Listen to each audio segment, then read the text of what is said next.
This is after repair. No more leaks.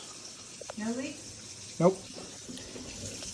Found kitchen faucets that have high debris of calcium buildup in the cartridges and also the seals, making the kitchen faucet leak from the inside body into the cabinet, and then into the cabinet and into the basement.